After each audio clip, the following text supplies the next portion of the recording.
Mo kí onílé mo kágò èmi náà ọjà sọ pé èmi ọmọ yín ní nílùú United Kingdom èmi mò ń dún bí èmi mò ń rọ̀ bí òwe Àìná Gògó ìyá mi olóòtú Ọláyínká ṣe ń gbádùn ní UK.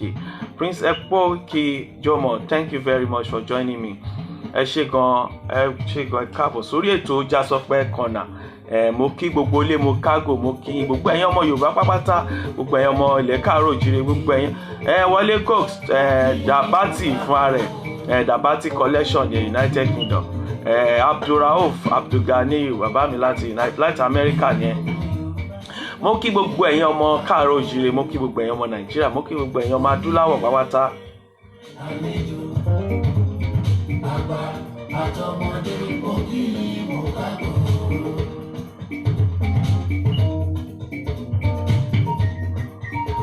Well done sir bàbá mi Abdulrauf Abdulgani ẹ ṣé gan ẹ bá wa contribute sórí test nǹkan tẹ́ bá rí nípa ikú ọmọ bàbá Fáṣòrótì àti kí ni ìjọba lè ṣe ẹ jọ̀ọ́ ẹ bá wa sọ fún wọn. A rí pé most of àwọn tó wà níjọba wọ́n wo program wa yìí wọ́n dẹ̀ máa ń pè wá Dàdàmọ́sí Kazeem Adéyẹmí my honourable láti ìlú Ìbàdàn yẹn ẹ bá mi kọ nǹkan kan sórí orí kìíní bẹ́ẹ̀ tí ẹ lè pè wọlé ẹ sọ fún wa nǹkan tíjọba lè ṣe lórí ọ̀rọ̀ ìpani bíi Ajábọ̀gún Tèmítọ́pẹ́ elevator CEO Wazobia Global nìyẹn láti United States of America láàrin lẹ́gbẹ̀ẹ́tì hallelujah bá mi Ọmọlára Ajíbádé my sweet sister ẹ jọ mo kágò Bàdàmọ́sí Kazeem Adéyẹmí bàbá Olúmáìtì wá ṣeré èèyàn mi ẹ jọ ẹ bá wa tẹ nǹkan tí mo fẹ́ kà fáwọn èèyàn kí ni ìjọba lè ṣe ọ̀nà wo lọ́nà àbáyọ fáwọn ọmọ Yorùbá láti jẹ́ pé nítorí pé wọ́n ti wọlé sí wa lára sìn a ti ń sọ̀rọ̀ yìí ti pẹ́ especially ẹ̀yin ọmọ Yorùbá àti ẹ̀yin ọmọ Nàìjíríà yòókù kí lẹ rò pa lè ṣe lọ́wọ́ tá wà yìí a ti wà ní crisis ọdẹ ọ̀bẹ ti gé ni lọ́wọ́ náà kí lọmọdé máa ṣe ọmọdé máa sọ́lẹ̀ ni ó ti ṣẹlẹ̀ náà nǹkan tá a bá lè ṣe náà ni gbogbo ẹ̀yin ọmọ Yorùbá pápátá mo nílò yín torí pé ẹ̀yin lẹ lóhùn jù ní Nàìjíríà tá a bá ní parọ́. Lukman Shogbade thank you. Tony Bay what do you see to these killings all over Nigeria? What is the security situation in your environment, in your area? What can we do? What can the government do? Can you please type it up for me or you call in? You can call in on +44 79 5069 5850. You can call in on your WhatsApp. Bàbá ẹ test mi láàrin lẹ́gbẹ̀ẹ́tì hallelujah ẹ ṣàdúrà ni kí ni nǹkan tá lè ṣe sọ̀rọ̀ à ń pani bí ẹni gbọ̀gùn yìí mo dẹ̀ mú àlejò kan pàtàkì wá wòlíì àgbà ni wòlíì ajínrere káàkiri ayé ni Prophet Israel Right Ọlákúnlé wọ́n máa join mi láti gbàdúrà fún orílẹ̀-èdè Nàìjíríà àti àwọn èèyàn wa láti gbàdúrà láti sọ̀rọ̀ àṣẹ láti kọrin yìí láti mú ẹ̀mí ìtò dá wá sí orílẹ̀-èdè Nàìjíríà gbogbo ẹ̀yin tẹ́ bá fẹ́ bá wa péjọ nínú àdúrà náà 30 minutes péré ni wọ́n máa fi ṣiṣẹ́ ìránṣẹ́ náà ẹ jọ̀ọ́ ẹ pàdé wọn k'Ọlọ́run jẹ́ kí kìíní kó bọ́ sí mo ìfẹ́ láti ìlú Nàìjíríà ní prophet wòlíì ajínrere ni wọ́n Israel Right Ọlákúnlé wọ́n máa wà nínú ẹ̀mí wọ́n ti wà nínú ẹ̀mí látànà nítorí program yìí tó bá lè wọ́rí program yìí èmi gan inú mi máa dùn nítorí pé bàbá wa nínú Olúwa náà máa wálẹ̀ kankan ṣùgbọ́n a fẹ́ ní kọ́kọ́ gbàdúrà fún ọmọ Nàìjíríà kọ́kọ́ jẹ́ ká rí iṣẹ́ ọwọ́ because gbogbo nǹkan tó ń ṣẹlẹ̀ Nàìjíríà yìí náà ọwọ́ Ọlọ́run tó bá wọ́ ọ̀nà àlà ọ̀nà àdá my JP Olúfúnmiláyọ̀ ọ̀dà ìyá mi tó da ajínrere làwọn náà ìránṣẹ́ Olúwa lọ́wọ́ ẹ bá wa máa gbàdúrà fún Nàìjíríà ẹ̀yin náà tẹ́ bá ní agbára àdúrà ìkànṣe àdúrà tẹ́fẹ́ ẹ lè gba àdúrà fáwọn èèyàn wa lórí program Ọjà Sọpẹ́ náà ẹ lè pè bí i 5 minutes or 2 minutes kẹfì sọ àṣẹ ọ̀rọ̀ kalẹ̀ sọ́wọ́ yẹn Ọlábísí love ọ̀ṣọ́mọ ìyá mi ẹ ṣé gan God bless you.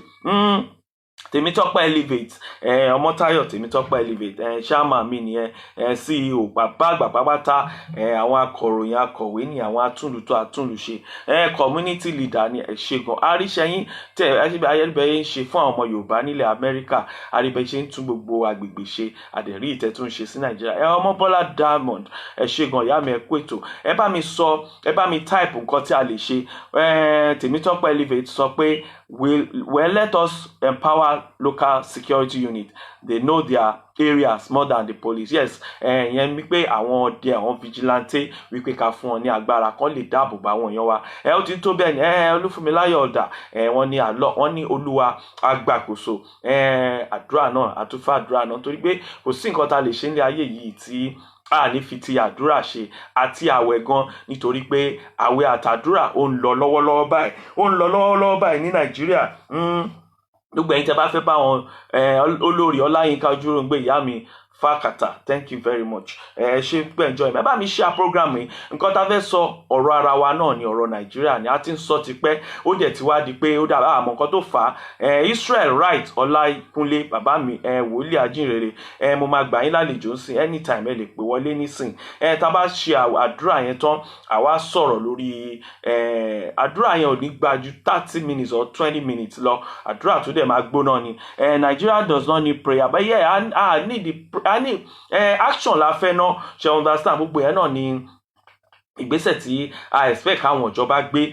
àti àwọn èèyàn wa báwo la ṣe lè tì wọ́n wọnú action a máa tì wọ́n wọnú action àdè máa tì wọ́n pẹ̀lú wọnú àdúrà nítorí pé ṣe rí bọ́ ṣe ń pààyàn yìí náà àwọn nǹkan kan wà tó ẹ pé àwọn kan wà kò yẹ kán kù àwọn èèyàn kan ò mọ́wọ́ wọn mẹsẹ̀ àwọn kan ẹni Ọlọ́run ni wọ́n tó yẹ kí nǹkan kan ṣẹlẹ̀ sí wọn àwọn tọ́lọ́run dáàbò ṣùgbọ́n torí pé àwọn ọ̀ràn ẹ̀mí òkùnkùn náà wọ́n gbọ́n níran tiwọn ṣe understand ẹlòmíì máa gbàdúrà ó máa lọ gbàdúrà ẹ̀ mọ́bí tó ti gbàdúrà á yẹ gbogbo ikú yẹn ó lè jẹ́ òun ló yẹ kó lọ ń gbà á yẹ ikú yẹn sórí ẹlòmíì torí ẹ̀ làwọn èèyàn kọ́kọ́ ṣe ní ìdàdúrà ìyẹn individual ni Ọmọgbọ́láwọn Ògúnsànyà Adéhùnmí bàbá mi happy birthday bàbá mi mo gbàdúrà fún yín lè ní pé you continue to enjoy good health wealth happiness for more years bàbá mi and the sky is your limit àṣe ilẹ̀ máa ṣe lágbára Ọlọ́run láṣẹ Èdùmàrè mo gbàdúrà fún yín inú ọlá ńlá àti àlàáfíà lẹ́wọ̀n máa ṣọdún àṣẹ ìṣàmọ́dún happy birthday my chairman my general manager Ògúnsànyà Adéhùnmí ẹ̀gbọ́n mi Gbọ́láwọn chairman mi ni first chairman ever tí mo kọ́ mọ̀ láyé mi ni ṣe gan bàbá mi máa bá ń bẹ́tò lọ bàbá mi kílẹ̀ yìí náà rò torí pé ẹ wà níjọba dẹ̀ jẹ́ tó kàwé mo dẹ̀ mọ̀ pé ọ̀jọ̀gbọ́n ni mo mọ̀ pé intellectual ni mo mọ̀ pé irú yín náà lẹ́ láti wà níjọba kí ni nǹkan tẹ́ lè sọ fáwọn ìjọba tó wà lórí ní wákàtí nísinsìn even bàbá wa Ọbásanjọ́ agbọ́pọ́n ti kọ̀wé mo ka gbogbo òwe yẹn lóòótọ́ at least ó máa ṣe wá láǹfààní táwọn ìjọba bá gbọ́ but àwa náà tá jẹ́ stakeholder la jẹ́ bí Ọbásanjọ́ náà ṣe jẹ́ stakeholder làwa náà jẹ́ stakeholder àánú Olúwa ló ṣe pàtàkì pastor wa prophet wa sọ pé àánú Olúwa náà la nílò nítorí Olúwa ti fún wa ní Tóyìn Mọ́ráfá Kennedy my sister lovely sister voice of voiceless thank you very much for joining me Sunday honourable Sunday Wàsíù Ògúnyọ̀yè yẹn àbúrò mi pàtàkì former councillor níjẹ̀bú òde nìyẹn ó ṣe gan nígbà nǹkan tá láti sọ ni pé lóòótọ́ àánú Olúwa a nílò a ní ìdàdúrà nítorí èèyàn kankan wá nílò àdúrà nítorí pé ẹni tí ò bá jẹ gbò ní kúgbì àwọn míì àmọ́wọ́ àmọ́sẹ̀ ṣe understand àwa míì ń try à ń tiraka pé kíjọba lè ṣe ṣùgbọ́n Ọlọ́run má jẹ́ ká rìn jó ebi ń pọ̀nà nítorí ẹ̀ náà la ṣe ní ìdàdúrà à ń retí pastor wa prophet Israel Right Ọlákúnlé and then ní Covenant Hall ní 43 Ọlábìrán Street àdúrà àti àwẹ̀ ọlọ́jọ́ ọlọ́jọ́ 46 that is ogójì àti mẹ́fà ó ń lọ lọ́wọ́lọ́wọ́ báyìí ó máa bẹ̀rẹ̀ ní July 16 ó máa bẹ̀rẹ̀ wọ́n ní iná ẹ̀mí rárá mọ́ Mary Ògúndáre mọ́ anoint ẹ ṣé sà ẹ ṣé ìyá mi God bless you nítorí àwọn àdúrà tá à ń gbà tá fi ń gbéra wa ró náà ni individual àdúrà wà fún mi sọ pé ká gbàdúrà fún ìjọba mọ́ a ní láti gbàdúrà fún ìjọba mi ti sọ ti pẹ́ pé tẹ́ bá ń gbàdúrà fún ìjọba àwọn tí ẹ̀yin tẹ́ ń gbàdúrà fún ìjọba Ọlọ́run má jẹ́ kó já wa ni àwa máa fi rúbọ Nàìjíríà nítorí àwọn ìjọba tá à ń gbàdúrà fún ọwọ́ most of them ò mọ́ àwọn nǹkan tí ò mọ́ ni most of them ń ṣe ẹ̀mí òkùnkùn ló ń bá most of them ṣiṣẹ́. Ẹlòmíì gan ipò tó dé ẹ̀mí òkùnkùn ló gbé débẹ̀. So kí lẹ̀ ń gbàdúrà fún àwọn ẹni òkùnkùn fún? Àwọn ẹni tó ń fẹ́ tàn mọ́lẹ̀ sí Nàìjíríà, kí lẹ̀ ń gbàdúrà fún wọn fún? Ẹ jẹ́ ká gbàdúrà fún ara wa. Wòlíì tó ń bọ̀ yìí, Prophet Israel Wright Ọlákúnlé láti Nàìjíríà ni. Kó gbàdúrà, ìjọba kọ́ ni, èmi ò sọ pé kó má gbàdúrà o, ṣùgbọ́n àdúrà tán bá gbà, èmi máa gbàdúrà tèmi ni lọ́wọ́ wọn. Màá connect wọn through Ọlọ́run láti gbàdúrà fún ìdílé mi àti ẹbí mi àti àwọn èèyàn mi, àtẹ̀yin tẹ́ ń wò mí, àtẹ̀yin tẹ́ ń share program mi, everybody tí mò ń retí Prophet Israel Wright Ọlákúnlé. Wòlíì mi náà kan wà, Prophet Olúbùnmi Odúyèbọ̀ JP. Àwọn náà ẹkùn làwọn náà, ìránṣẹ́ Ọlọ́run náà ni wọ́n, ìránṣẹ́ Ọlọ́run gidi, ajínrere àgbáyé làwọn náà, wòlíì gidi làwọn náà. Àwọn náà tún gbàdúrà fún Nàìjíríà lọ́wọ́lọ́wọ́ báyìí. 46 days náà fi ń ṣe. Ẹ̀yin tẹ́ bá lè parapọ̀ mọ́ wọn ní gbàgede àdúrà ní Covenant Hall ní 43 Ọlábìrán Street ní Àpáta Street ní Ṣómólú, ní Onípàn ní Ṣómólú, ní ọjọ́ Wednesday 2 to 5 p.m. ní Friday 10 to 10 p.m. títí di 5 àárọ̀. Prophet Olúbùnmi Odúyèbọ̀ JP AK ọmọ arúgbó ọjọ́, wọ́n wà nítòsí fún everybody. Gbogbo ẹ̀yin tẹ́ bá fẹ́ dáàbò bora yín nísìnyí, ẹ jẹ́ ká máa dáàbò bora wa. Àwọn ìjọba ń sìn, àwọn náà ti ń sáré kiri nítorí pé ó dàbẹ́ pé lè ti crisis ó ti le gan. Gbogbo nǹkan tá à ń gbọ́, tá à ń kà sí, àti gbogbo nǹkan tá à sáré tó ń ṣe sìn pé àwọn gan ẹ̀rù ti ń bà wọ́n wípé ó ti ń bọ̀. Wọ́n ní ó ń bọ̀ àwọn ládẹ́dẹ̀. A ti sọ fún wọn tẹ́lẹ̀ pé igi gogoro má gún mi lójú, òkèèrè la ti ń yẹ. A ti sọ pé kàn yẹ tipẹ́. Wọ́n ti ń gbé kábọ̀ mọ́, ti ń gbé bọ̀ wá ká wọn mọ́lé. Ó ti ń bọ̀ wá bá wọn, díẹ̀díẹ̀ ló ń bọ̀ wá bá wọn sìn. Gbogbo wọn ti ń sáré kiri. Mo mọ̀ pé tí ò bá ti kan lórí, tí ò bá ti kan àwọn tòkè, wọn ò ní gbọ́rọ̀ wá. Gbogbo ìta sọ láti jẹ́ wọn á ní kí ló já sọ pé sọ, ó ń bújọba, ó ń sọ̀rọ̀. Kó èmi ò bújọba, mi sọ̀rọ̀ fún ìjọba. Nǹkan tó máa rọ tó nílé, tó máa rọ̀ èmi lọ́rùn, tó máa rọ̀ èmi gan tí mo wà lájò lọ́rùn. Kò yẹ kémi náà gbé sájò. Mo ìdẹ̀ gbàdúrà kí anybody gbé sájò Nàìjíríà. Àìmọye àwọn tó ń gbé sájò torí pé ilé ò ṣe lọ ni. A ní gbé sájò tọmọtọmọ láṣẹ Èdùmàrè. Gbogbo àwa tá wà lájò àtàwa tá wà nílé, ire ilé àti ire àjò ó máa bá wa láṣẹ Èdùmàrè. Sunday Honourable mi Wàsíù Ògúnyọ̀yà, àwọn tó ń ṣèlú náà nìyẹn. Ẹ jẹ́ ká gbọ́ nǹkan tó sọ. Wọ́n ní keep it up broad, God bless and enrich your wisdom. Ẹ ṣé gan bàbá mi Honourable Sunday. Mo kí yín, kò sẹ́ni tí mo gbàgbé o, ṣùgbọ́n Ọlọ́run kó ràn wá lọ́wọ́ Nàìjíríà nítorí eré ìje yìí ó lágbára. Gbàdàmọ́sí Honourable lọ́wọ́ náà láti Ìbàdàn. Ẹ̀mí ní kó wọn kéré, àgbà olóṣèlú làwọn náà.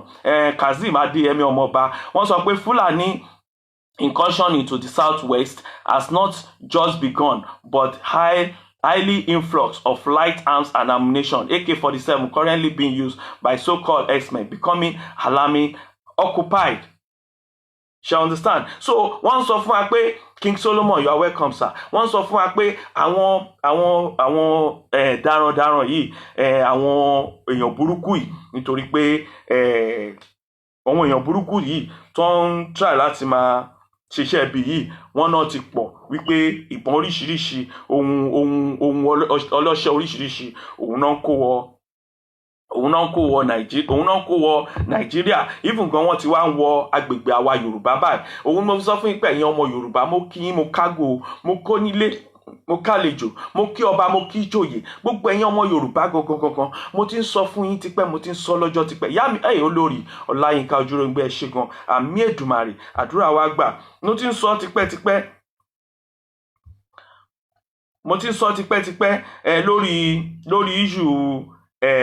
lórí issue wọ́n ní forming a synergy with local hunters who are conversant with the terrain of southwest, combat this. Yes, at least àwọn ọlọ́dẹ, a gbọ́ pé ńgbà kan àwọn bàbá wa ní southwest wọ́n náà pa àwọn ọlọ́dẹ, àti ẹ̀rù pé bóyá àwọn ọlọ́dẹ tó yẹ pé wọ́n fọwọ́ pa irin ni, la gbọ́ pé wọ́n pe arúgbó máa wọnú gbogbo igbó yẹn lọ ni. Ṣùgbọ́n ó lè máa easy fún wọn torí pé ìjọba náà láti equip wọn láti assist wọn. Okay, báwo lẹ ṣe máa assist wọn? A wò pé èló lẹ fẹ́ fi ra chopper, èló lẹ fẹ́ fi ra helicopter tó wọn máa lọ sókè láti rí àwọn people yìí. Tẹ́ bá dẹ̀ ti rí wọn, ẹ dẹ̀ sọ fún àwọn ọlọ́dẹ pé ibi báyìí lẹ wà, ibi báyìí ni kán lọ, kán dẹ̀ mú wọn, kọ́ dẹ̀ lọ ṣe ìdájọ́ fún wọn. Kò jù yẹn lọ. Tẹ́ bá dẹ̀ ti múrú wọn, ẹ má dá wọn padà sí àárín èrò mọ́ until tán bá repent. A sọ pé wọn ò lè repent. Kò ṣe pé kọ́ wá kúrò ń bẹ̀ tán, kẹ́ wá lẹ̀ fún wọn sáàárín ọlọ́pàá, àbẹ̀ fún wọn sáàárín àmì.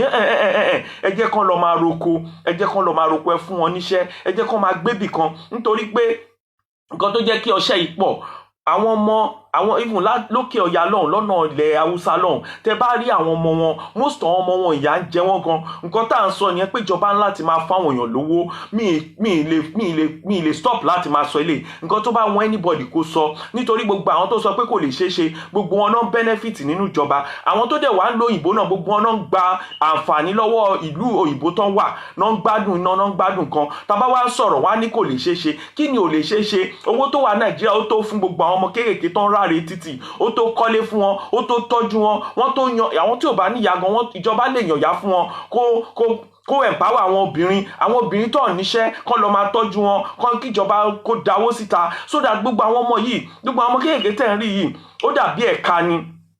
Ṣé understand? Gbogbo nǹkan tá à ń sọ yìí bí ọ̀rọ̀ bàbá wa kan kó ṣe bẹ̀rẹ̀ ẹ̀ka ni kíní, ẹ̀ka ni. Tẹ bá fẹ́ mú tí ewé tẹ bá fẹ́ wo igi tó ń disturb yín ládùúgbò, tẹ́ bá wú tí gbòǹgbò ó máa tún padà wù náà ni. Ẹ̀ka ni ó dẹ̀ ti wù gan all over Nigeria. Gbogbo wọn ti ní branches nísìn. The only system tẹ́ lè ṣe náà ni òun náà sọ yẹn pé àwọn tó jẹ́ pé ní àdúgbò tó mọ̀ ń pa ìrìn àwọn pípù yìí, àwọn tó wà ládùúgbò tó mọ̀ gbogbo kọ́nà àwọn ní kẹ́ fún lágbára pẹ̀lú àwọn ọlọ́pàá àtàmì kọjọ ṣiṣẹ́ pọ̀ yẹn kan. Ìkejì ìyẹn náà ò tọ́ nǹkan tó ń ṣẹlẹ̀ nítorí pé ẹ̀ka ni. Àwọn ọmọ kéékèèké tó ń dàgbà tó ń fún níbọn yìí, tọmọ mi bá jẹun kánú tó bá rò pé òun ní ọjọ́ ọ̀la kò ní gbàbọn lọ́wọ́ anybody torí pé gbogbo wa mọ̀ pé ìbọn ikú ni. Ìwọ tó bá gbébọn dání ìdá kó mọ̀ kó máa ṣẹ̀wọ̀n kú ni ó máa kú ni. So ẹni tó bá ti gbébọn dání kẹ́ lè mọ̀ pé àwọn yẹn ti wò pé kò sọ́jọ́ wájú mọ́. Ṣáwọn ọmọ olówó Nàìjíríà ẹ sọ fún mi, ṣáwọn ọmọ Bọ́lá Tinubu, ṣáwọn ọmọ Dangote náà máa gbébọn dání náà fẹ́ lò bọn, àwọn fẹ́ lọ máa fi pààyàn? Kí ló fà?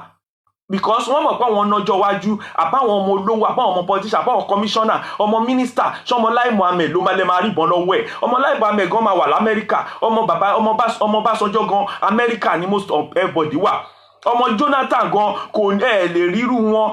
Kí ló dé tó yẹ pé àwa mẹ̀kúnnù lẹ́ ń pa bí ajábọ̀gùn? Kí ni ìdí tẹ́lẹ̀ fi ń ṣe bẹ́ẹ̀? Torí ẹ̀ lè ṣe fún wa ní free education. Tẹ́ bá fún àwọn ọmọ wa ní free education, àwọn kan tún máa sọ nínú àwọn èèyàn wa wá ní kò sí nǹkan tó free. Ẹ má jẹ́ ká tanra wa, kò sí free. Sọ pé free torí pé gbogbo àwọn bàbá wa ń ṣiṣẹ́ wọ́n dẹ̀ ń pay tax tán sọ yẹn kí náà fi ń ṣe, kò ń ṣe free o. Nígbà táwọn lọ́wọ́ gan wà tó fáwọn èèyàn ní free health free system, àwọn èèyàn san tax ni. Inú tax yẹn náà ti ń mówó. Ẹ má sọ pé free láyéláyé. Àwọn èèyàn làágùn wọ́n ṣiṣẹ́ ni. Táwọn èèyàn bá dẹ̀ làágùn ẹni tó bá ṣiṣẹ́ ó yẹ kó jọrọ ẹ̀. Òun ni tax tán san yẹn. Tax yẹn lẹ máa fi wá túndù ṣe, lẹ máa jẹ́ kí ayé dẹrùn fáwọn àwọn èèyàn. Kò ṣe tax nìkan lẹ́ ń gbà, a lot of revenue lẹ́ ń generate in Nigeria apart from direct tax, indirect tax ni o, VAT ni o, ìtẹ́ ń jágbà ìtẹ́ ní káwọn boys yín lọ máa jágbà lóríṣiríṣi tó yẹ kí dẹ̀mẹ́ ní káwọn boys yín lọ máa jágbà káàkiri lórí títì táwọn èèyàn tíṣẹ́ fi pọ̀. Gbogbo yẹn lẹ máa stop. Gbogbo àwọn ọmọ kéèké yìí tó wà nílẹ̀ Haúsá tó wà Naija, tẹ́ bá lọ sáwọn villages ẹ mọ̀ pé ṣẹ́ wà. Ọmọ mi ò jẹun látàárọ̀, ọmọ mi ò wọ bàtà, ọmọ mi gbogbo nǹkan yẹn èló lẹ máa ṣe gbogbo kíní fáwọn èèyàn.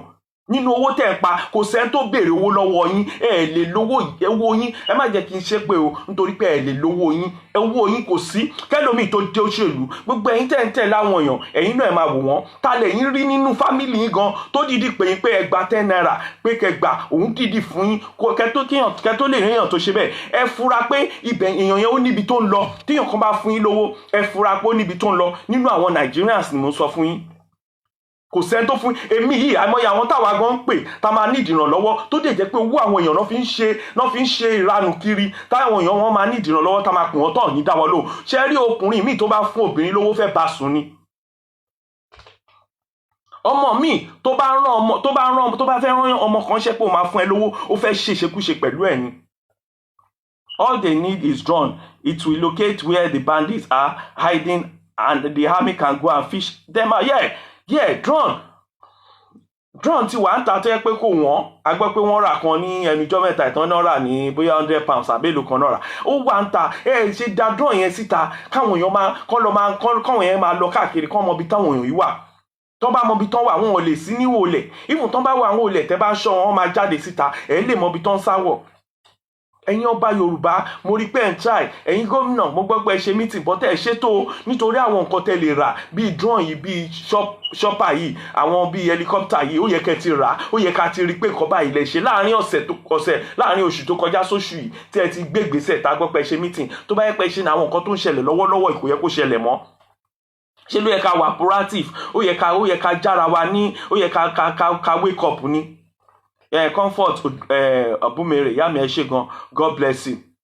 So kí ni nǹkan tá à ń bá ara wa sọ? Ẹ̀yin tẹ́ bá máa pè wọlé ẹ lè bá mi pè sórí +44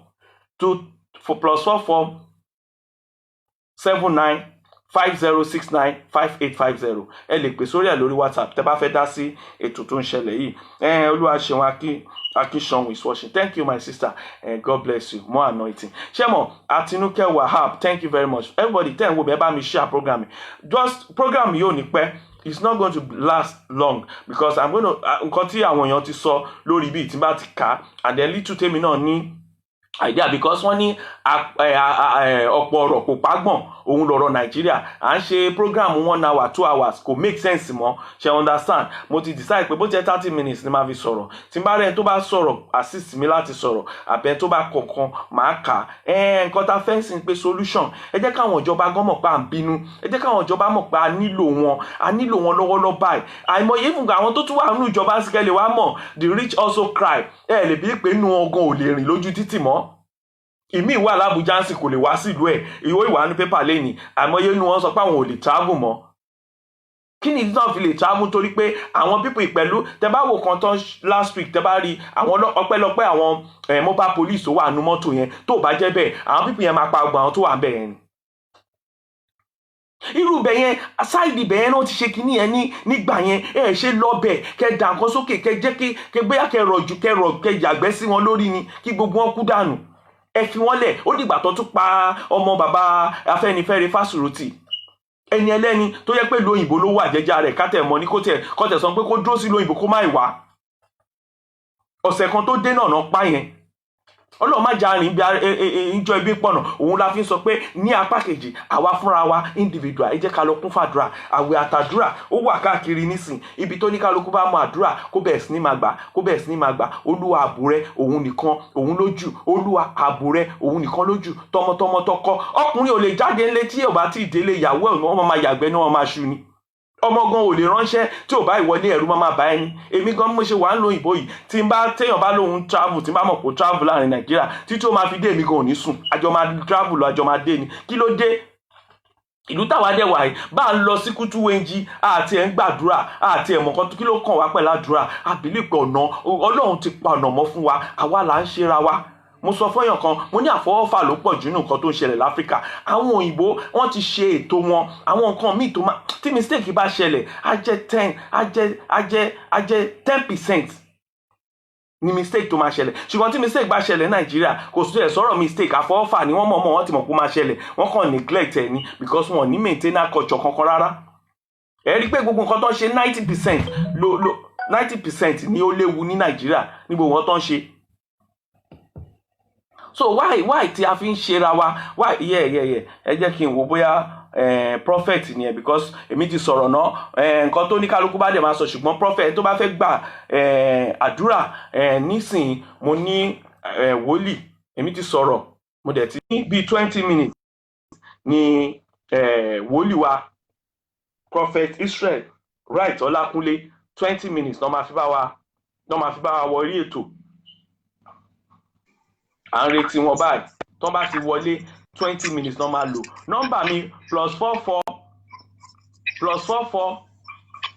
79 5069 5850 òun ni nọ́mbà mi. Mo ń try láti connect Prophet Israel Right Ọlákúnlé wọ́n máa gbàdúrà fún wa nítorí pé èmi mọ̀ sí pé gbogbo àwọn olórí yẹn gbogbo owó tán rí wọn kàn kó jẹ ni wọn ò ready láti ṣùgbọ́n wọ́n ń lo helicopter wọ́n ń lo kíní yẹn ò connect dáadáa bóyá ibi tán wà bóyá network ni ó dẹ̀ dùn mí torí pé mo láti jẹ́ kán gbàdúrà fún wa. Adérẹ̀mí Adékànlé you are welcome ẹ káàbọ̀ sórí ètò yìí. So nísìn ẹ tó bá máa pè mí ẹ lè mo ti gẹ̀ẹ́sì bàbá wa n'Olúwa pastor Prophet Israel Right Ọlákúnlé ṣẹ́ wà ń bẹ̀ àbí network kò jẹ́ kí bẹ́ẹ̀ ni sà ẹ ṣé bàbá mi bẹ́ẹ̀ ni sà mo ń gbóhùn yín dáadáa sà. Olúwa ṣeun. now ẹ káàbọ̀ sà nísìnyí láàárín 20 minutes Olúwa sí ṣeun. 20 minutes a ti sọ̀rọ̀ Nàìjíríà gbogbo ẹ̀yin tẹ́ bá fẹ́ gbà nínú oyin àdúrà yìí adùn ẹ̀mí mímọ́ yìí a fẹ́ kó bà léèyàn kankan nítorí pé ìwọ tó bá níyàn lájò náà ẹ jẹ́ ká gbàdúrà fún ara wa nísìn ẹ má gbà èmi ò gbàdúrà fún ìjọba o àwọn prophet lè gbàdúrà fún ìjọba o ṣùgbọ́n àdúrà tó wọn bá ti gbà èmi máa connect wọn mọ́ Ọlọ́run mi mọ́ family tèmi mẹ́bí mi láti kémi ṣe rere nítorí pé gbogbo àwọn olówó gbogbo àwọn ìjọba yìí náà ṣe rere ṣùgbọ́n wọn ò fẹ́ káwa ṣe rere á jẹ́ máa fi agídí gbà ni wọ́n yẹ sọ wọ́n ti ní ipá òun ló ń gbà òun ìwọ tó bá lè fipá gbà ìwọ ni ó máa rí gbà bàbá wa ní Olúwa ẹ ṣé gan ẹ káàbọ̀ sórí ètò sà. Olúwa ṣeun. Olúwa ṣeun. Olúwa wà ẹ dárúkọ yín sà kẹdẹ bẹ̀rẹ̀ iṣẹ́ ìránṣẹ́ kẹ gbàdúrà fáwọn èèyàn wa kẹdẹ bẹ̀rẹ̀ iṣẹ́ ìránṣẹ́ but ẹ ní sùúrù fún mi one second ẹ dárúkọ yín náà ẹ máa sọ ẹ dárúkọ yín. Orúkọ mi ni wòlíì àti ajíhìnrere Israel Ọlákúnlé ọmọọba. Ọmọọba yes ẹ ní sùúrù forin yìí mo fẹ́ fi orin gbé yín wọlé ká lè wà nínú ẹ̀mí kí gbogbo wa lè dọ́gba pọ̀ ṣẹ́gbọ́n sà àwọn náà kọrin yìí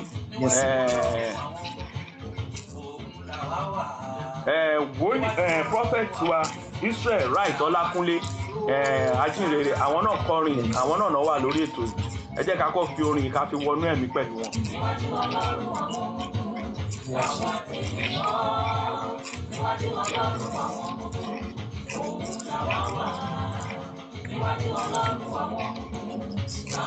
ẹ bá mi share program yẹn jọ gbogbo èèyàn prophet ẹ̀yin náà ẹ bá wa share lọ́dọ̀ yín lọ́hùn káwọn èèyàn yín lè wọ.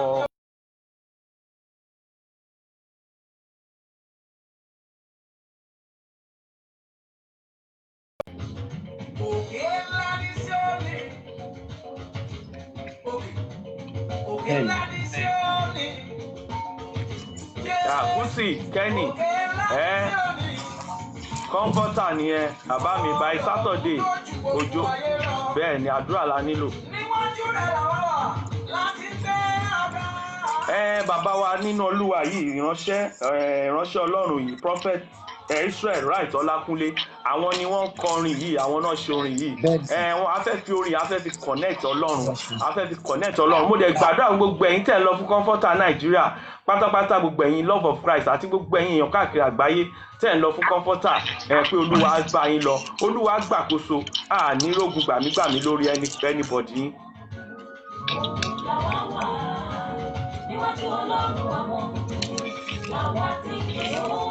Ojú tí wọ́n lọ, ojú tí wọ́n lọ, ojú tí wọ́n lọ, ojú tí wọ́n lọ. Ọlọ́run tá wá sí ojú tí wọ́n lọ. Gbogbo ẹ̀yin tẹ́ bá ní ìdí kọ́pì orin yìí kẹ́ get in touch pẹ̀lú mi àbẹ́yìn tẹ́ bá fẹ́ market àbẹ́yìn tẹ́ bá fẹ́ sponsor wọn orin kẹ́ get in touch pẹ̀lú mi ó já sọ pé àti pé tán bá wà lórí line sí wọ́n máa fún yín ní nọ́mbà wọn gbogbo ẹ̀yin tẹ́ bá ní ìdádúrà ẹ máa pè wọ́n ìránṣẹ́ Ọlọ́run bàbá àgbàlagbà ni wọ́n ìránṣẹ́ káàkiri àgbáyé ni wọ́n.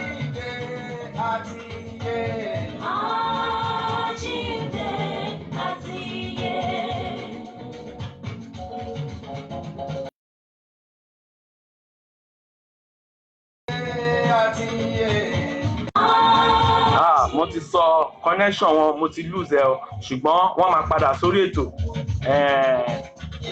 Ọlá Unif thank you Ṣọlá. Pèpèlè kú àwọlé ikú àwọlé àrùn.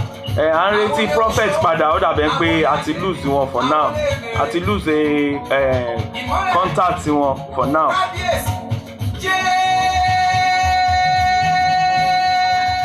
Wọ́n máa gbàdúrà fún wa wọ́n máa ṣiṣẹ́ ìránṣẹ́ yìí 20 minutes ni kò ní yẹ wọ́n máa ṣe èṣù gbógun ni o nítorí pé èmi ti fi gbogbo àwọn Ọbásanjọ́ lẹ̀ fún Ọlọ́run o mo ti fi gbogbo àwọn Tinubu lẹ̀ fún Ọlọ́run mo ti fi gbogbo àwọn Ambode lẹ̀ mo ti fi gbogbo àwọn tó kówó wa dání tọ́lọ́run ní kàn fi owó yẹn kàn fi ran àwọn èèyàn lọ́wọ́ kàn fi ran mẹ̀kúnnì lọ́wọ́ á ti fi wọ́n lẹ̀ fún Ọlọ́run ṣùgbọ́n àwa fúnra wa Olúwa o kábíyèsí bàbá.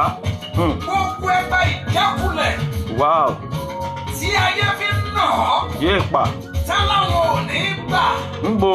Pẹ̀lú agbára àjíǹde. Wàá ṣeré bàbá mi. Pẹ̀lú àṣẹ mi. Olúwa ò rálìà Eli kárí máa sìn dà Ọlọ́run. Ẹ̀mí mímọ́ dáná sun. Àmì Jésù. À ń retí prophet o. Èṣù onígbàlà o. Ohun tó fọ̀ sí ọlẹ̀ rẹ nínú ìyá rẹ nígbà tó wà nínú oyún. Ẹ bá mi share program yìí. Tó fi délé ayé tán tí gbogbo ẹ̀ fi dàrú tí ò lójútùú. Mo náwó agbára àjíǹde jáde. Ní ìṣẹ́jú yìí, ẹni ńlá tó rìn lórí omi ó pa òun náà rẹ̀. Báyìí gbogbo ènìyàn, ọwọ́ ìpẹ́ ènìyàn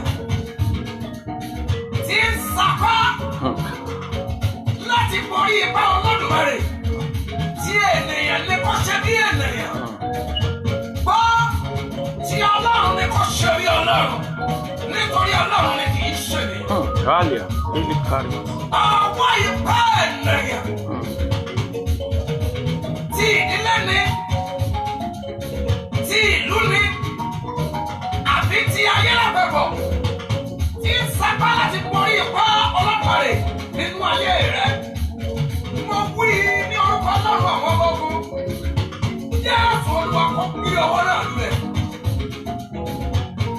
Àṣẹ tí ká ò sí nínú ọ̀rọ̀ Ọlọ́run. Agbára àjíǹde tó bá àwọn ẹgbẹ̀rún mẹ́ta nínú iná ìléru. Wọ́n wí fún ọmọ wípé. Adérẹ̀mí Lawrence. Bí Ọlọ́run wá bá gbà wá. Ẹ ṣé gan. A ò ní tẹríba. A fẹ́ gbé wòlíì wa wọlé ìdí. A ò ní tẹríba fún òrìṣà rẹ. Mo wí èyí jáde láàárọ̀ yìí. Ara tó gbà wọ́n lọ́jọ́ sí. Yéèpà. Ẹnì kẹrin nínú iná ìléru. Olúwa. Tó yọ wọ́n jáde nínú iná. Gbogbo iná tí ayé tẹ́ mọ́ láìṣẹ̀. Jésù Olúwa kó tú ọ sílẹ̀ láàárín. Ayọ̀ ìgbà èwe tí ayé ti gbà lọ. Mo wí èyí gẹ́gẹ́ bí wòlíì àti àyànfẹ́ Olúwa. Dáàyè sọ́tọ̀ fún dídé. Wàá ṣeré bàbá mi ti wọlé. Olúwa ò rálìà ẹ̀mí mímọ́ òkùnkùn máa paradà níṣẹ́. Wòlíì mi. Hello sir. Bàbá ó yẹ bẹ̀rẹ̀ iṣẹ́ ìránṣẹ́ ní kíákíá 20 minutes ẹ má yẹ kó pẹ́ jù. Ok, ògo ni fún Ọlọ́run lókè ọ̀run.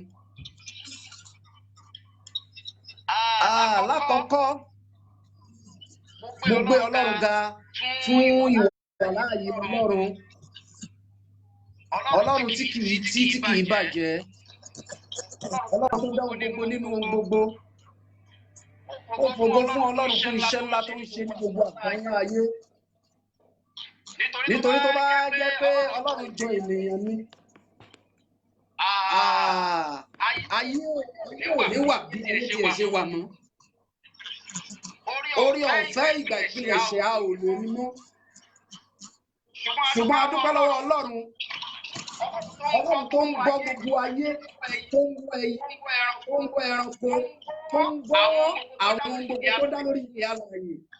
Ògo ni fún Ọlọ́run lókè ọ̀run fún iṣẹ́ ìyàwó tó ń ṣe ní gbogbo ìgbà tí ò sú mi tí ò sú. Ògo ni fún Ọlọ́run lókè ọ̀run.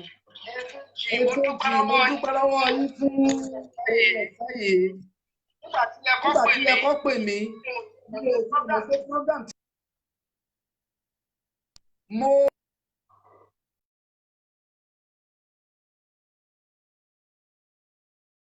Ó ní gbogbo òdodo wá dàbí àkísà ẹlẹ́gbẹ̀ẹ́.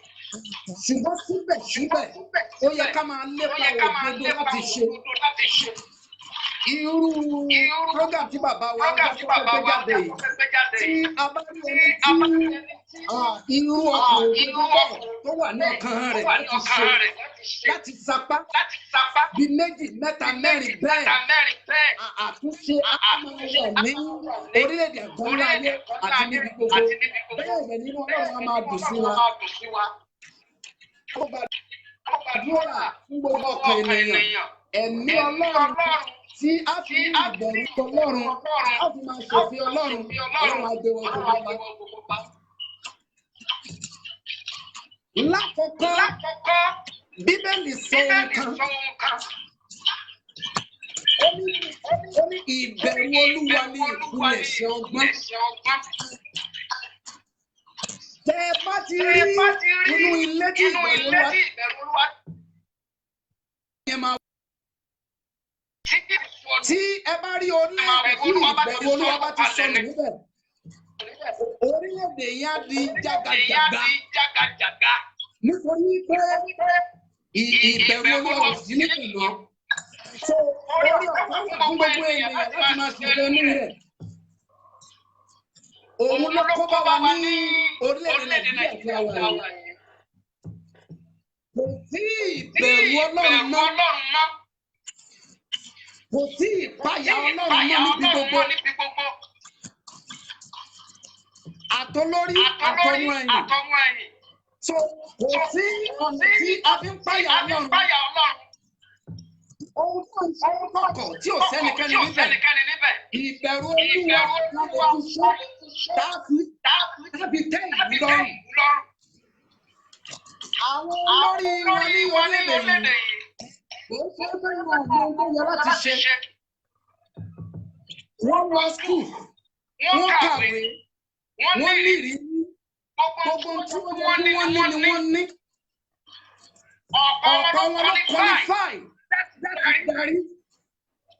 Ṣùgbọ́n kò sí ìbẹ̀rù Olúwa ní ọ̀kan wọn mọ́. Sátánì ló sì yan ọ̀pọ̀lọpọ̀ sí ipò yẹn. So dandan sì ni láti jíṣẹ́ fún Sátánì láti fi ní èrè àbọ̀ iṣẹ́ ibi tó fi sí. So ìbẹ̀rù Olúwa máa gbàdúrà fún púpọ̀. Òun ni ó jẹ́ kí wọ́n lè ṣe ohun tó tọ́ àti ohun tó yẹ. Tí ẹ bá rí àwọn àgbẹ̀ bí ìgbà tó yẹ pé ìpínlẹ̀ ò ṣe wá rí. Náà a lè tún máa dìbò fún wọn. Bí ẹni pé wọ́n á ṣe gẹ́gẹ́.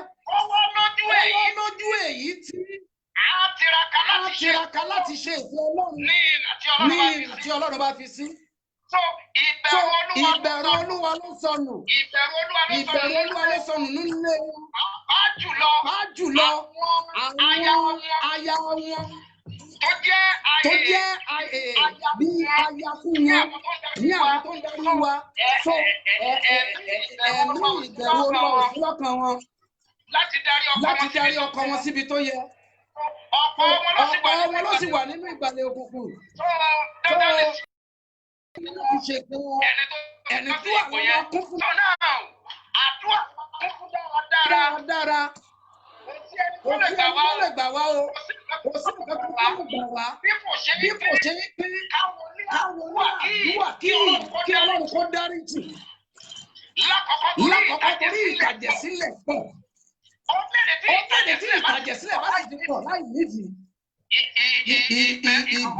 Ọlọ́run a máa bínú sí orílẹ̀-èdè yẹn ni. Ẹ̀mí àṣìṣe a máa dìde láti wọnú wọn. Náà nígbà tí Sọ́ọ̀lù ṣe tó lòdì sí Ọlọ́run, ẹ̀mí àṣìṣe wọnú ẹ̀. Yes. So ìbẹ̀rù Olúwa ó máa ń gbà yàn láyà láti ṣe ohun tó yẹ. Ní ìbẹ̀rẹ̀ àkọ́kọ́ tí Ọlọ́run bá ayé àti ìbẹ̀kú rẹ̀. Ọba Édẹ́nì lọ́lọ́run kọjá.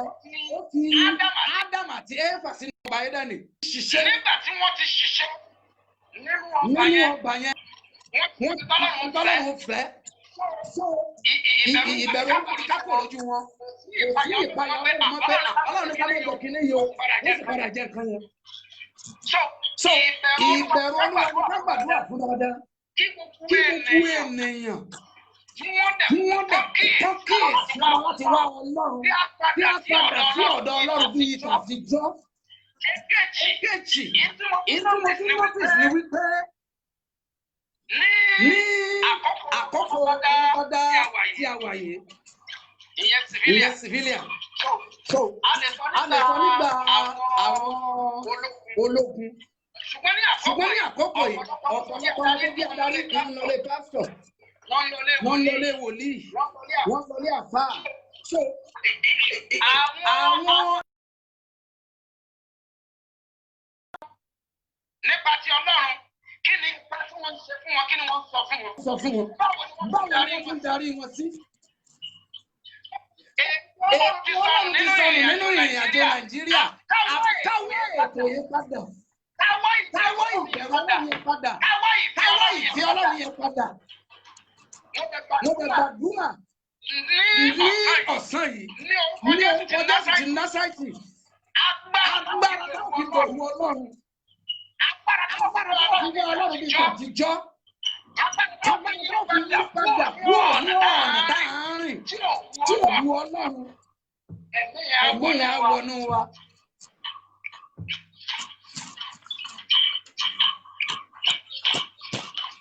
Mo fẹ́ gbàdúrà fún gbogbo ènìyàn báyìí. Torí Ọlọ́run ti bọ̀ láti ẹnu yín púpọ̀.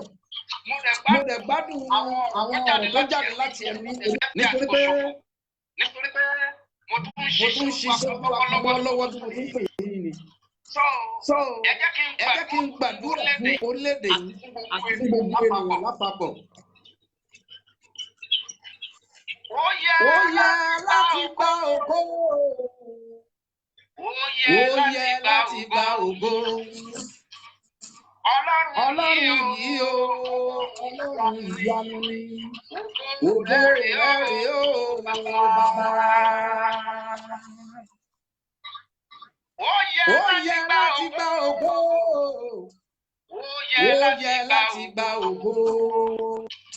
Ọlọ́run yìí o, Ọlọ́run ìyanu ni. Ògo rẹ̀ o, bàbá. Àtàpá àtọ́para rẹ̀ lájú bàwọ́ bí wọ́n. Orí ìṣe nàbú tí mi gbó. Àjànàbú tí mi gbó kìjikìji ọ̀fàrẹ̀ máyẹ̀. Bàbá mi akórí aláìsí ṣe. Ìjìnlẹ̀ ìfẹ́ Olódùmarè ọba àwọn ọba. Orúkọ Jésù. Orúkọ Jésù. Orúkọ Jésù. Àjíǹde àti ìyè. Alábẹ́rún àṣàṣì. Jésù ọmọ Ọlọ́run ẹgbẹ́ ọba ní àkókò yìí. Ayé Ọlọ́run fún orí ọ̀fẹ́ àti àwọn àánú láti péye. Arúgbó fún orí ọ̀fẹ́ tí a rí gbà láti jẹ́ ènìyàn rẹ. Arúgbó fún orí ọ̀fẹ́. Àánú, ipá àti agbára tí ó fi bẹ̀rẹ̀.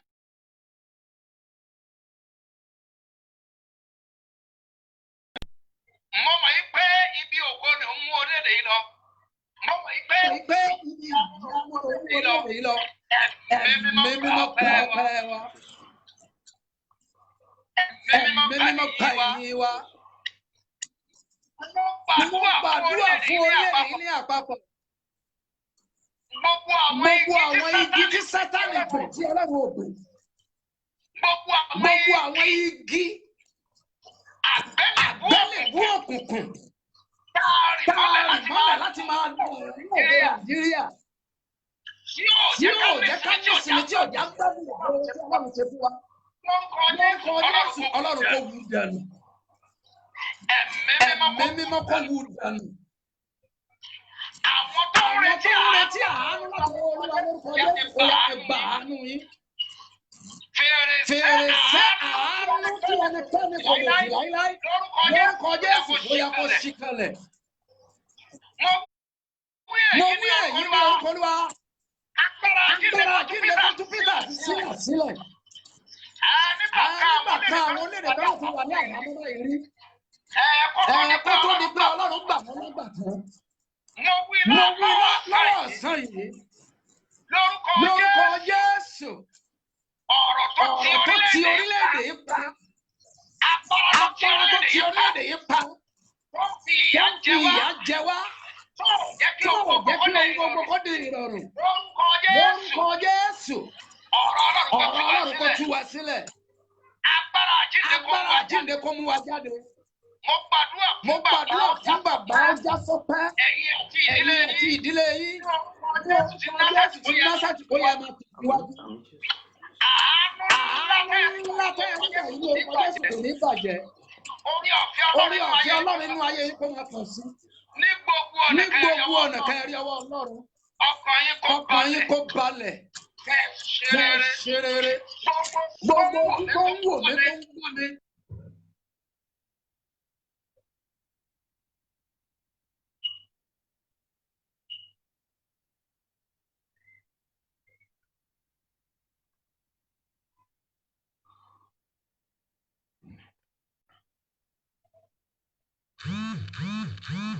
Network yẹn bàbá ń gbàdúrà fún wa lọ́wọ́lọ́wọ́ ṣùgbọ́n ó dàbí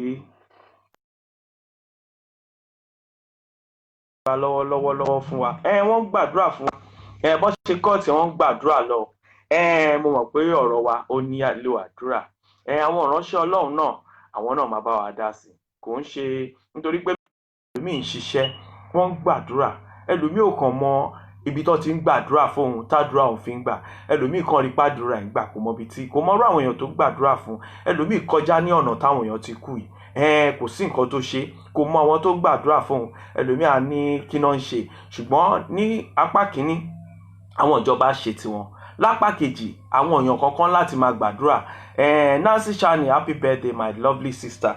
I pray that you will continue enjoy good health, wealth, and happiness in your life in Jesus' name. Oh Lord Father, I pray that God will continue to enrich you and that you shall do many more years on the surface of the land. Happy birthday, Nancy Shani. You're welcome to my program. Please help me share my program. Program we are talking about security issue, and then we have a spiritual father in the house that is praying for us, praying for everybody individually, because as we are now, as the things is going on now, we need prayer individually. I've talked my own. I will not pray for Nigeria government, anybody in government. I don't pray for them. I only employ every one of us to pray for our family. Understand? Because all these people, they are into occultic. They have, in fact, some of them wọ́n lọ káàkiri gbogbo àwọn èèyàn tó ń disappear lọ́tún lósì ó possible pé pa bá ṣe ń gbọ́ àwọn náà ń lò àwọn èèyàn yìí tá bá mú èèyàn kan tó rí rádaràda tá bá mú wèrè tá bá ní wèrè ó ń gé èèyàn a rí orí èèyàn lọ́wọ́ wèrè a rí orí èèyàn lọ́wọ́ tálákà kan abẹ̀ sí nínú àná pa ta ni ẹni tó fẹ́ lò ó ta ni ẹni tó fẹ́ lo èèyàn yẹn níbo náà ti fẹ́ lò ó ibo ni hand meat èèyàn yẹn tó bá sọ pé wọ́n dẹ̀ ń hire assassin àwọn èèyàn Nàìjíríà tí ẹni tó jẹ́ ẹni tó pa èèyàn yẹn ta ni ẹni tó rán wọn kí ló wà involve gbogbo totally gbogbo ẹ̀ ló yẹ káwọn ìjọba wa àwọn olórí wa kan fara sí but nítorí pé àwọn ní agbára tó ń lò wọ́n dẹ̀ ní àwọn ẹ̀ṣọ́ aláàbò tó jẹ́ physical wọn tó ń lò àwọn ò ní ẹ̀ṣọ́ aláàbò kankan bí òṣọ́ Ọlọ́run nítorí pé ibi tí òjò ti ń pa ẹlòmíì ọmọ Ọlọ́run rìn tí omi ò ní kan lára òun nìkan tá à ń sọ yìí tí a bá sọ pé Nàìjíríà ò nídìí àgbàdúrà fún Nàìjíríà báyìí àwa ń connect àdúrà mọ́ ara wa ní ibi tó dé báyìí nísìn ó já sọ pé bìlẹ̀ pé àdúrà òun ló ń gbóhùn ró tí bá lọ Nàìjíríà lẹ́ni tí bá jáde mo travel lọ tí mo dé wọlé lálẹ́ kò ṣe agbára ìjọba kankan bí kò ṣe agbára Ọlọ́run ló pa mí mọ́ àìmọye ewu tó ti wu níbẹ̀ yẹn. Taiwo Flaky, thank you very much. Williams Ọlá ọmọ Wọnúọlá, thank you my brother. So àwọn nǹkan tá à ń sọ lẹ́ni nìyẹn nípa security issue tá à ń sọ a ti sọ a lot of things látẹ̀kan lórí security issue tó yẹ pé àwọn èèyàn náà ti testify sí kí ló dé tó fi jẹ́ pé wọ́n ń pààyàn bí ẹni ajábọ̀gùn kí ni àwọn ìjọba wa ń ṣe lọ́wọ́lọ́wọ́ pẹ̀lú owó rọ̀bùrọ̀bù tó wà lọ́wọ́ wọn security vote ni kí náà fi ṣe ẹ lè fi owó yẹn fi empower àwọn èèyàn ẹ nílẹ̀ dọ̀tí ẹ ní gọ́tà dọ̀tí owó wà láti gba àwọn èèyàn kan gba àwọn èèyàn ready láti fọ gọ́tà ẹlòmíì àwáṣẹ lọ báyìí graduate ni àwáṣẹ lọ sí ministry á lóun ò tiẹ̀ mọ̀ anything kóun tiẹ̀ ṣe káwọn ọmọ òun jẹun irú àwọn èèyàn bẹ́ẹ̀ yẹn wà irú àwọn tí ò dẹ̀ graduate náà tán ní ọmọ Taiwo Flaky, thank you very much àwọn ẹlòmíì náà dẹ̀ ní ọmọ nílé tó yẹ pé wọ́n máa dé ministry ẹ ní kò síṣẹ́, owó yìí dẹ̀ wà tó jẹ́ pé ẹ̀yin tẹ́ jẹ́ ọ̀gá lọ́gàá, tẹ́ bá fẹ́ travel lọ sí America abroad, tẹ́ bá máa ná millions, ó wà lẹ́sẹ̀kẹsẹ̀. Ṣùgbọ́n tó bá jẹ́ pé àwọn mẹ̀kúnnù tó máa gba sálárì wọn, owó yẹn ò ní jáde. Why tá a fi gbọ́ pé ẹ̀yin ò gba sálárì rí? Why tó fi jẹ́ pé àwọn ebi ń pa? Most of you people ẹ máa dẹmọ bí ẹ pé owó ti wà lọ́wọ́ yín kẹ́ tó débẹ̀. Mi ì dẹ̀ dẹ́bi fún yín. Àwọn èèyàn wa tó yẹ pé wọn ò jókòó kan rorí wọn ni. Ẹ máa dẹmọ bí ẹ pé ó wà lọ́wọ́ yín. Ẹ rí bàbá olówó kan ládùúgbò, ẹ ní kó wá jẹ́ kọmíṣánná yín, ẹ ní kó wá jẹ́ mínísítà yín, ẹ ní kó wá jẹ́ kíní, ẹ ti síwájú. Tẹ́ bá ti síwájú á tún máa fìyà jẹ yín. Owó tó yẹ kó jẹ́ pé ẹ̀yin ló yẹ kó fi tọ́jú, á tún fi máa lówó sí i. Ẹ tún irú èèyàn yẹn náà lẹ́tún tó bá tún dọdún tó ń bọ̀, irú èèyàn yẹn náà lẹ máa gbé síbẹ̀. Àwọn èèyàn yìí ń dẹmọ ní, wọ́n á ṣe bẹ́ẹ̀ nípa àwọn lówó. Lóòótọ́ ẹ lówó, ojú kòkòrò ni. Irú ẹ̀yin tẹ́ lówó yìí, ṣé ló yẹ kẹ́ lọ máa jà níbi ìjọba fún mẹ̀kúnnù? Kẹ́ sọ pé àti ẹ̀gbowó káwọn mẹ̀kúnnù kan máa make kan máa gbádùn. Most of you ní company, most of you ní charity organization, most of you ní nǹkan tẹ́ ń ṣe kẹ́ tó déjọba ẹ̀. Kí ló wá dé ńgbà tẹ́ déjọba ẹ̀ lè filẹ̀ mọ́? Ẹ lè fi bẹ́lẹ̀ mọ́. Ìkan wà tó ń sọ̀rọ̀ lórí ẹ̀ lánàá ńgbà tí Lagos State máa yàn kọmíṣánná. Eléyìí ti wà kọmíṣánná, ó ti ń ṣèjọba ń bẹ̀ láti 20 years ago, kò níbi tó lè lọ́mọ. Ẹlòmíì ò ní, ilé ayé ẹ̀ ti bàjẹ́ sórí ìjọba. Ìpín ayé ẹ̀ tó bẹ̀rẹ̀ nígbà táwọn àwọn military wà tóun náà struggle nígbà yẹn, nígbà tó jàjà wọ ìjọba ní 1999, gbogbo nǹkan tó ìwé tó kà, iṣẹ́ tó kà ó, doctor ni o, lawyer ni o, civil engineer ni o, ó ti gbàgbé ẹ̀. Ilé ayé ẹ̀ ti pín sí aláùsá, ilé ayé ẹ̀ ti pín sórí iṣẹ́ ìjọba. Ilé ayé ò lè ṣe nǹkan kan mọ́, kò sí nǹkan tó lè ṣe mọ́, nítorí pé ó ti jàjà ń rí owó àwọn èèyàn náà. Wọ́n dẹ̀ ti gbàgbé pé ìgbẹ̀yìn ó ń bọ̀. Bàbá wa ní Olúwa, wọ́n tún máa wá lẹ́ẹ̀kan sí, wọ́n máa wá gan lóòrèkóòrè. A máa perú àwọn èèyàn Ọlọ́run tari pé àdúrà wọn gbà lórí àwọn èèyàn táwọn dẹ̀ testify. Èmi ò lè gbéyàn wá bí láì jẹ́ pé àwọn èèyàn testify wọn. Mi ì dédé pè wọ́n, àwọn èèyàn náà ní yes, agbára wà, ó wà síbẹ̀. Àwa láàsìn Ọlọ́run mọ́ bíi tàtijọ́. Àwọn ìránṣẹ́ Ọlọ́run kan wà tó ń gbàdúrà táwa náà gbọ́. Nígbà tá a dẹ̀ gbọ́ la lọ gbé wọn wá. A dẹ̀ tún ní àwọn kan náà tó yẹ pé kòrókòró báyìí tá ìtún máa gbé wá náà tó máa gbàdúrà fún wa. Nítorí sìn, èmi bí lè pe gbogbo ọ̀rọ̀ tá à ń sọ yìí, ìmí gan atẹ́gùn là ń sọ sí. Ṣùgbọ́n káwa fúnra ara wa kí la lè fi dáàbò bo ara wa? Àdúrà la nílò. Ẹ tó bá mọ àdúrà tàwẹ́ gbà, kọ́ńfọ́tà, nísìn, wò ó sì kọ́ńfọ́tà wà ta, àìsùn ni. Ẹ tó bá lọ sí kọ́ńfọ́tà, tó bá lọ síbẹ̀ tó lọ ṣàìsùn, ó lọ gbàdúrà fún ara ẹ̀ ni o, tó bá ti wá nǹkan míì lọ. Nǹkan tẹ́mi bílí pé èèyàn lè wá lọ sí kọ́ńfọ́tà yẹn, òun ni kó lọ gbàdúrà fún ara ẹ̀ níbẹ̀. Tó bá gbàdúrà mọ́jú àbò, kó gbàdúrà. Wọ́n máa ṣe ní Nàìjíríà ní Saturday, ìjọ mímọ́ Kristi, Celestial Church of Christ pẹ̀lú kérúbù, àwọn náà organize fún gbogbo àwọn onígbàgbọ́ láti wá gbàdúrà. Kò kọ́ nígbàgbọ́ kan nítorí pé wọ́n fi fẹ́ unite gbogbo onígbàgbọ́ Nàìjíríà láti gbàdúrà fún Nàìjíríà ni àti gbogbo ọmọ Nàìjíríà tó wà lágbàáyé pátápátá.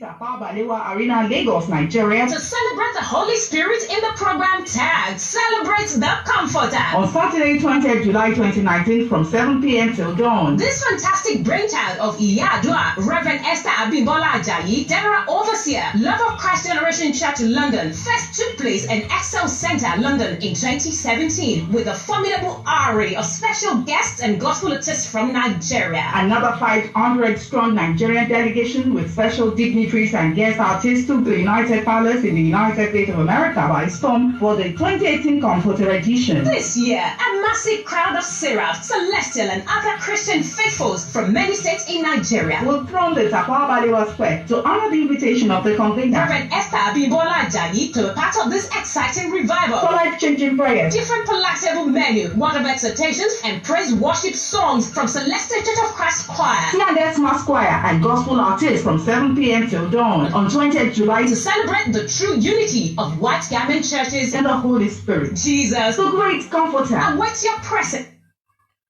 So, Ọlọ́run olùtùnú, ó ń bọ̀ wá ní Saturday yìí, ó máa rọ̀jò ìtùnú sí wa. Á dẹ̀ kọ́ wa, á kọ́ àwọn ìjọba yìí ní bó ṣe ń ṣe. Ọlọ́run olùtùnú á kọ́ wọn nítorí pé most of them wọ́n ti sọ ọpọlọ wọn nù Nàìjíríà. Wọ́n ti, in fact, àwọn èèyàn kan sọ, àwọn òyìnbó gan sọ, wọ́n ló dàbẹ̀ pé àwọn olórí Nàìjíríà wọ́n sọ ni ẹni tó sọ Amẹ́ríkà ṣé Amẹ́ríkà lẹ́ni tó sọ mi ìrántí ẹ̀ ó ní ó dàbẹ́ pé wọ́n ti sọ ọpọlọ wọn nù wọn ò ní ọpọlọ mọ́.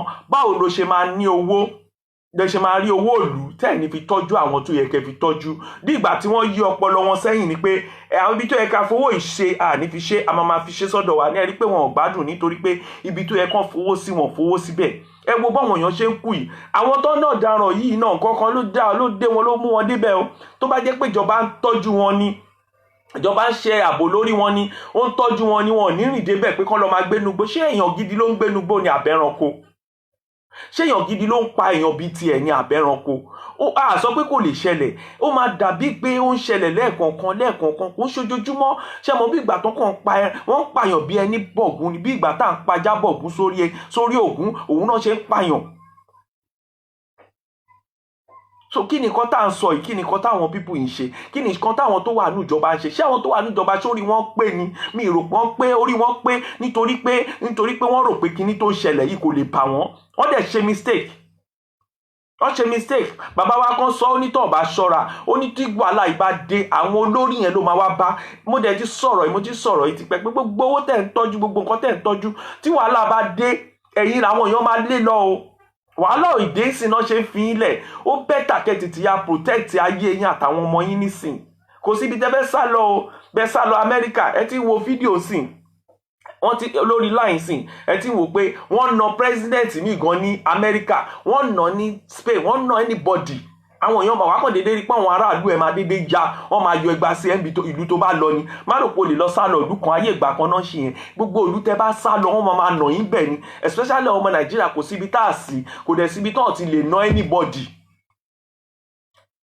Wọ́n á nà yín tí nǹkan kan ò ní ṣẹlẹ̀. So ẹ tètè tún Nàìjíríà ṣe kẹ́ má bàa jẹ̀yà ọjọ́ iwájú òun là ń sọ fún yín. Èèyàn mi ó wo ni ká jẹun kó pẹ́ lẹ́nu ṣùgbọ́n òǹfà fún òun ni kò jẹ́ o. Èmi ó já sọ pé níwọ̀nba mo sọ pé ṣókí lọ̀rọ̀ mi máa jẹ́ nsìn kò sí ariwo mọ́ wọ́n ní ariwo kọ́ ni ariwo kọ́ kò ń ṣe ariwo òṣè rárá. Jẹ́ ẹ̀ tún sáré fún ilé lè náà kẹgbọ́n náà torí pé gbogbo wa winner ni wa kẹ́kọ̀ọ́ agbélé fún few seconds ni.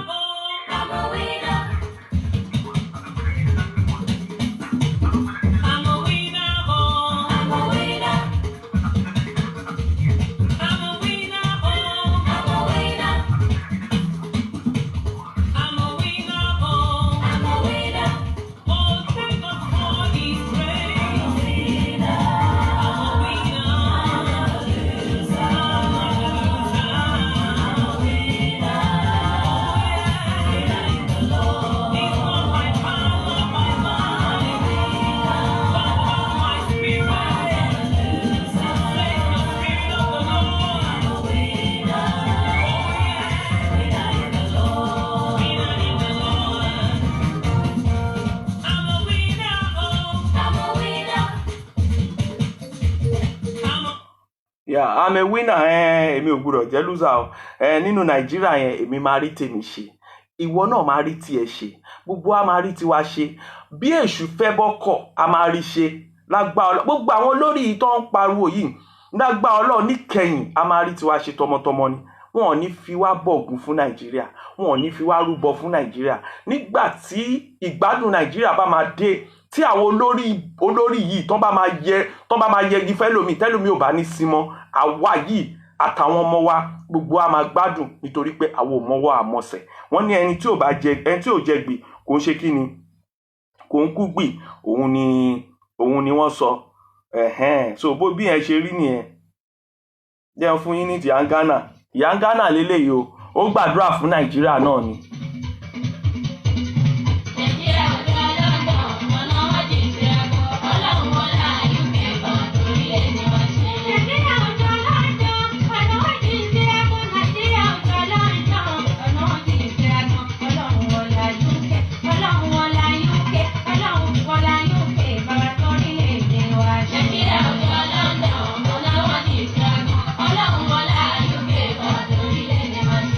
Àkókò ní ìjú kò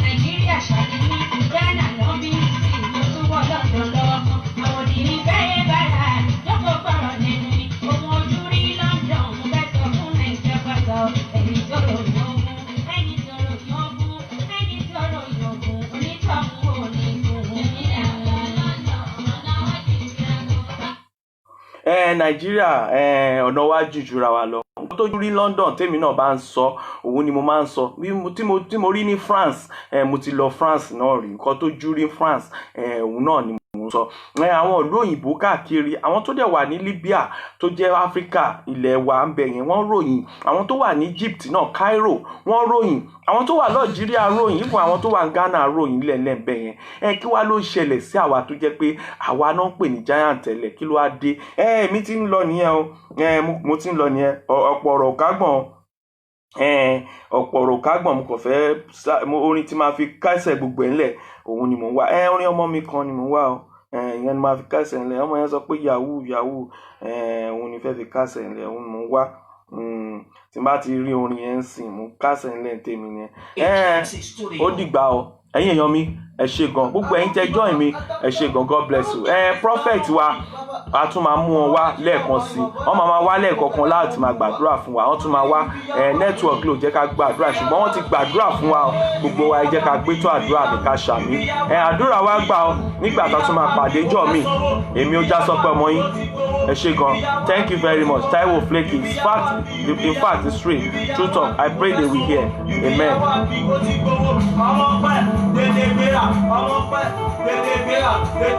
T-Bless ló pẹ́lẹ̀ ọmọ mi nìyẹn.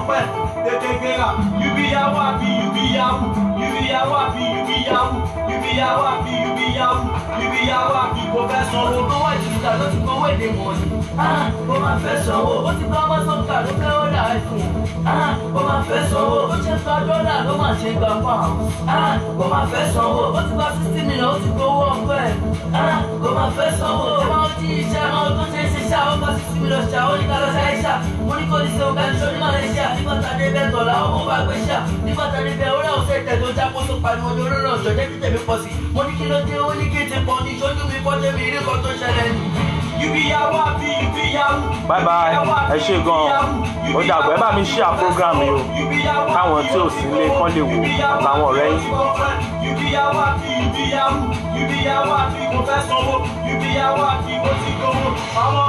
Tètè gbéra, tètè gbéra, tètè connect, tètè gbéra. You be yahoo,